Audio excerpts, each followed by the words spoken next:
Welcome. I'm Ms. Bazan. I'll be your instructor for the next few weeks. I am currently a high school counselor at an early college high school here in Texas. I have experience in both high school and elementary counseling. However, most of my experience is at the high school level. Today I'm basically going to review the class syllabus to make sure that everyone understands it, and I hope you do. But if you have any questions, please email me. If there are several questions of the same questions, then I will make sure to post the questions with the response on the announcement tab and make sure that you get an email on that. Your textbook for this class, make sure you can see it, is School Counseling Classroom Guidance. So this textbook, I've read it. It's really good. It's a good resource.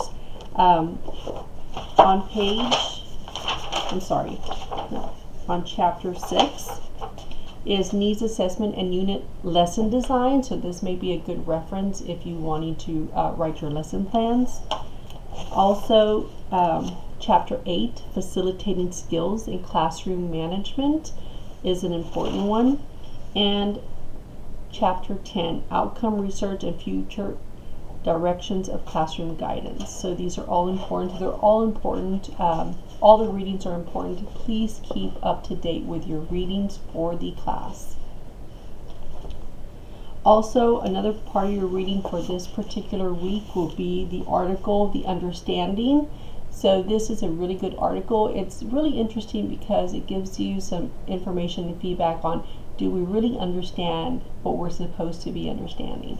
So read this article. It's a really good one. Your course description on page 1 would give you a little outline on the course description, but the basic expectation for this course is curriculum and instruction. As a guidance counselor, you are going to find that you're required to do different types of guidance, appropriate guidance lessons. This is very important. Students need this kind of direction, whether it be pre-K or a 12th grade class, senior level class. Students at some point in their education will need different types of guidance, just depending on your school, your demographics, your culture, things that are going on in society, and so forth.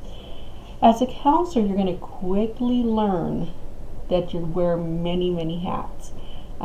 Keep in mind your guidance goals. So when you're developing your guidance counseling center at your particular school, wherever you may work as a counselor, just keep in mind that your goals, one of them should at least be building relationships with all students. So as a counselor, just depending on your school district, your state, the expectations of your administrator, you may be the only guidance counselor on your campus, so you'd have to know every one of your students. You may be a guidance counselor, one of several on your campus, where maybe you have a specific group level, or you're working only with the 5th graders, or maybe you have an alpha. So regardless of what your role is or who your students are, please make every effort to know each and every one of those students on your campus. It's important also to remember, as one of your goals is guiding students to their full potential, whether the student is special ed, whether the student has some sort of disability, maybe they're 504. Sometimes you have students on your campus that have, 504 medical. Some students may, be going through a trauma in their life, maybe a death in their family or so forth. But getting to know those students and making sure that while they're going through what they're going through, you're able to help them reach their full potential.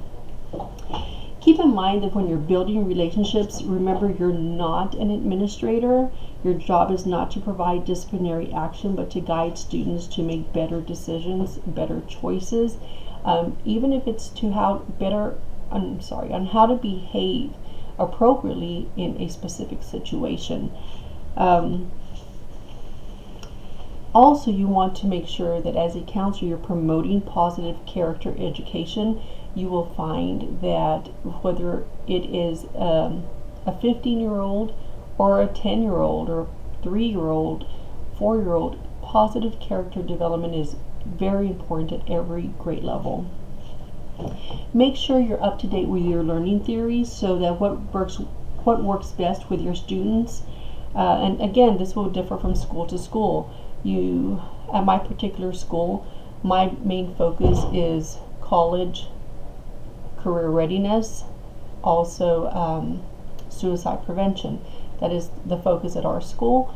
Whereas my neighboring school, their focus, may be something totally different. So just keeping in mind what the culture of your school is and what it is exactly that the school, the parents, the students, the teachers are saying that they need. Other basic expectations can be reviewed on page 1 of your syllabus.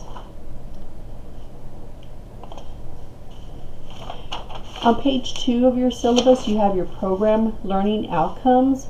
Please read this on your own, this section, but let's real quickly address number 2. We want to reflect on this. Address relevant social and diversity concerns and crises of individuals, of groups of students.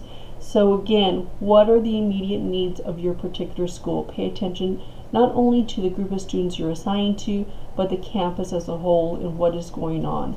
Also paying attention to what is on social media, paying attention to what is on, your Netflix, your HBO, different social, different interactions, way kids, interact with technology and so forth. Keeping in mind what are their immediate needs so that you know what to address in the classroom through your guidance lessons. Number 3, implement comprehensive guidance programs based on relative data that has been developed and implemented by students. So getting to know your school, getting to know what the needs are, collecting data or using the data that's already there at that particular school, completing surveys, having students do surveys, teachers do surveys, so that you know exactly what is needed on your campus. Number 7, evaluate legal mandates affecting education and school counseling and applying appropriate legal and ethical standards and practices to specific counseling situations. Please make sure that you are aware and always up to date with the legal issues going on as a counselor. Lots of times we find that since we are at the bottom of the totem pole, we get it tends to be when something is at fault, they blame who? The counselor. So make sure that you're up to par with all the legal and ethical issues that are, that are concerning the counseling department. Don't go with, you don't want to go against your administrator, but if it becomes an ethical issue, or if you know it's wrong, if you know it's something that you can get in trouble for, then at that point you have to take a stand. Advocate for academic success for all pre-K through 16 students by employing appropriate standards and non-standardized groups. Number 9, integrate computer technology relevant to the task and role of the school counselor. As we know, technology has been around for a long time. It's only going to become more involved in our students' lives and our lives. And how are you going to use it in your guidance program is very, very important. For example, one of the programs that I use is Naviance. I use Naviance to help me with career development. I use Naviance to help me with character development. I also use Naviance to explore different colleges and have a perfect match for my students so that they can figure out where is it that they want to go to college. Another program that I use, or the way I utilize technology, is Khan Academy. Khan Academy is a great resource, a great technology tool for helping our students better prepare for PSAT and SAT. So those are just 2 examples of how I use computer technology in the guidance program. Number 12, propose career-based programs and interventions based on career development, theories, and the impact of career development on school behavior and learning. What I found out in elementary is, you have students who, want to be a fireman, who want to be a nurse, who want to be a policeman. Teaching those students, okay, what do you need to know academically in order to get to that position? You want to be a doctor. You know, you need to know how to read. You need to know how to write. You also need to know how to do your math. Starting to prepare that, embedding that in them at an early age is important. Also, when you're at the high school level, middle school and high school level, knowing, helping the students get prepared for pre-AP classes, placing students in AP classes, or maybe dual enrollment classes, so that they are better aware and better prepared of what it is that they need to do for that particular field, researching it, having students research it. I've had students that come to me all the time who's, I want to be an engineer, and once I tell them the courses they need to take, and they're like, they can't even pass a math class, or they struggle in math, what are you going to do to improve your math skills, so that you can, you know, get to where it is that you want to be in the future. So again, these are some of the program learning outcomes that you definitely want to review, so I encourage you to do so. Course requirements, which is on page 9.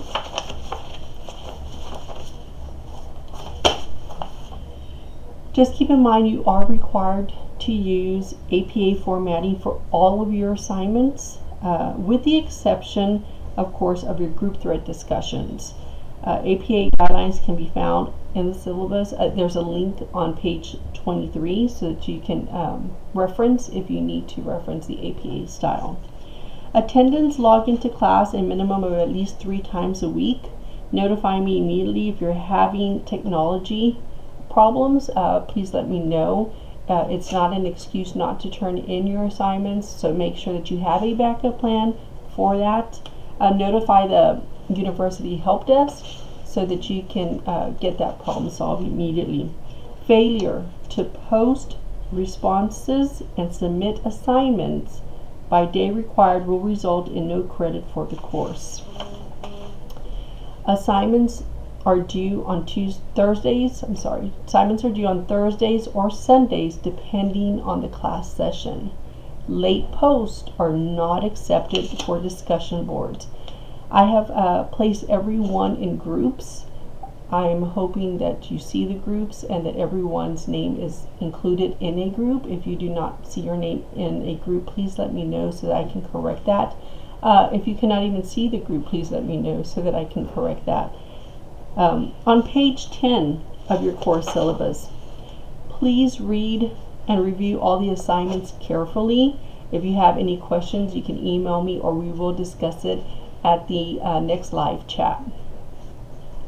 Group discussion threads. Everyone has been placed in a group like I told you before. Again, if you don't see your name, please let me know. Pay close attention to points given for each assignment and make sure that you're keeping track of due dates. On page 15 of your course syllabus, you will see your grading chart. Not sure if you can see it here, but on page 15 you will see your grading chart. This is a reference so that you can kind of keep up with, you know, how many points you have or what how the numerical grade corresponds to the letter grade. Your practicum experience, students are expected to complete 8 to 12 hours of a field experience as part of the course. Make sure that you log in all your experiences. Some examples are visiting or observing a counseling or support group, either in the public school or in the community. If you're going to go out into the community, or even if you're going to be in the school, please give the teacher or the community member some time to prepare for that, or just some notice to let them know that you will be attending their class. You should go visit at least 2 teachers. There should be 2 teacher observations are required.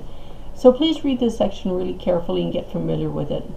The course calendar is on page 17. This is just a breakdown of the due dates and assignments along with the readings. Please keep up with your readings. This is a short course, so you know, in 4.5 weeks we will be done. So please keep up with all the assignments and all the readings. Please plan accordingly and don't fall behind in turning in or completing your assignments. On page 20, it discusses academic integrity, and I have chosen to read this verbatim just because I think this is really, really important. So violations of academic integrity include, but are not limited to, cheating, plagiarism, or misrepresentation of information in oral or written form. Any violation is grounds for a failing grade for the assignment and possible dismissal from the course. Use of information or materials from outside sources without proper citation is considered plagiarism and can be grounds for disciplinary actions. Plagiarism means presenting someone else's ideas or writings as if they were your own. Please review the student discipline section of the NU catalog, policies and procedures. So please keep in mind those particular violations. Make sure you use citations appropriately. Citations need to be in the format of the APA style. Page 26 of your syllabus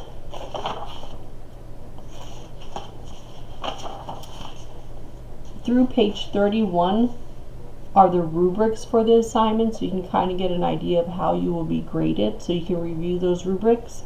Page 32 through 33 are is a classroom observation form, and that you would need to turn in. And page 34 through 36 is a sample of lesson plans.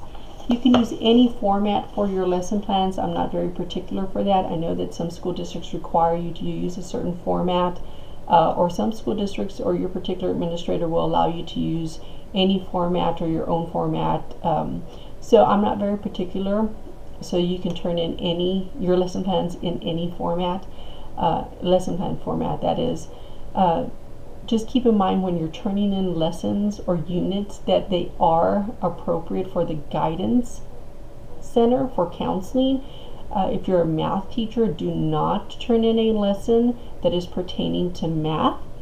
It needs to, all your lessons that are turned in to me for this particular course need to reflect the guidance program. Again, if you all have any questions, please feel free to email me and let me know. I want to thank each and every one of you for joining this class. I want to thank you for being so understanding and about us not meeting this week through the live chat.